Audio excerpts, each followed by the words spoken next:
more about this is Bloomberg White House correspondent Jeff Mason and Democracy Forward president and CEO Skye Perryman. We also have a couple of other guests on the way.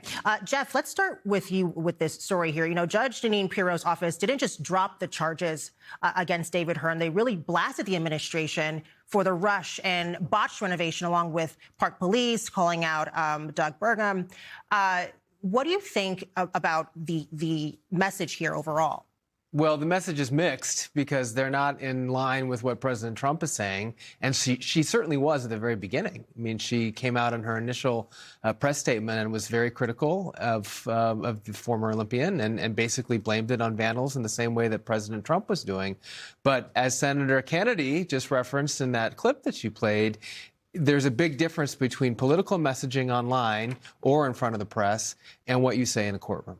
And they clearly did not have the evidence to support what were the claims that she made and that the president has made. And as a result, she completely changed tune and talked about that, talked about what actually was the cause.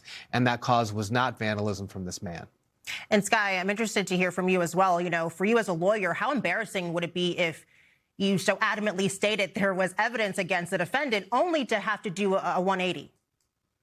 This is a big blow for the Trump administration for the way they're operating the Department of Justice. And unfortunately, it is not isolated.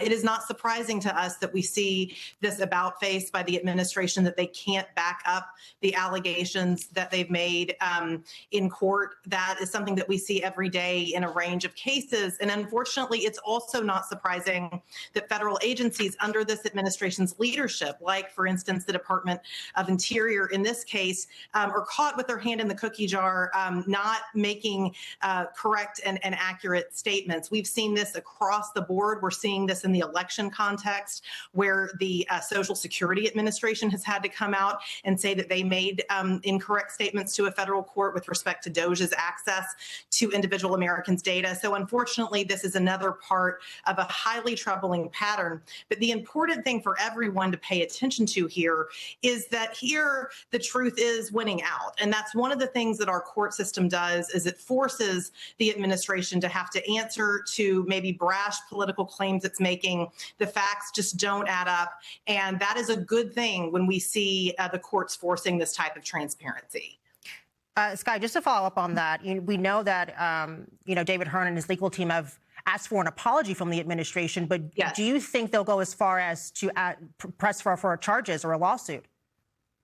Look, I think that David Hearn has a lot of reason to ask and to demand many things, and we'll see how he and his top-notch legal team operate in the days ahead. But the important thing, again, is this is a president that wants fear to simmer everywhere. He makes these allegations.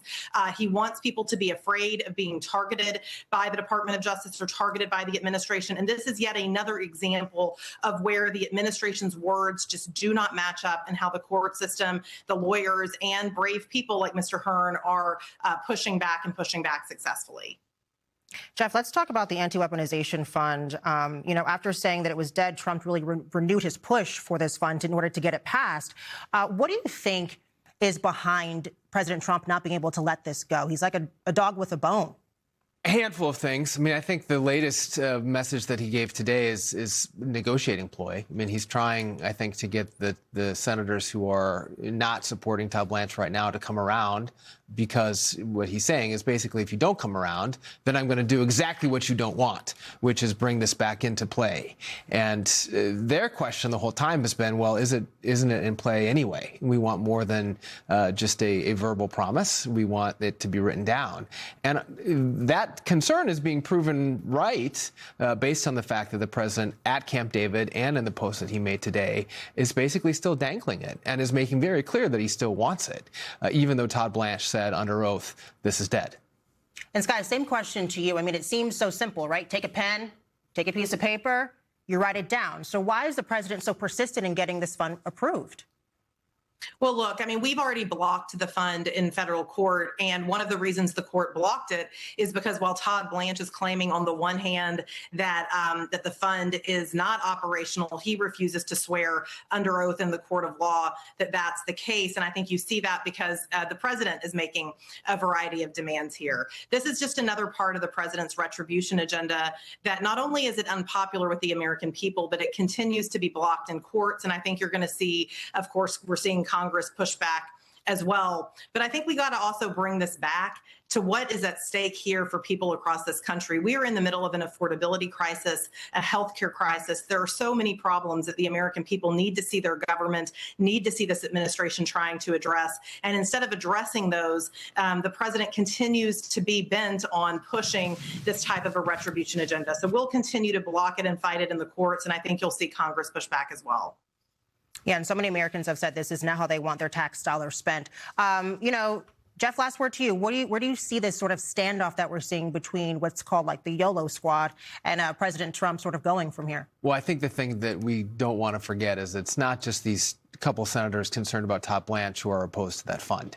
There was a very heated meeting reportedly between multiple Republican senators and Todd Blanche about this fund several weeks ago. And that's what led to him standing down and leading the administration to stand down. That sentiment doesn't go away just because President Trump is now dangling it again as something that he wants. So it's more that it certainly puts Todd Blanche's future as a confirmed attorney general at stake, but it also leads to additional political issues and problems if it comes back really to the forefront again.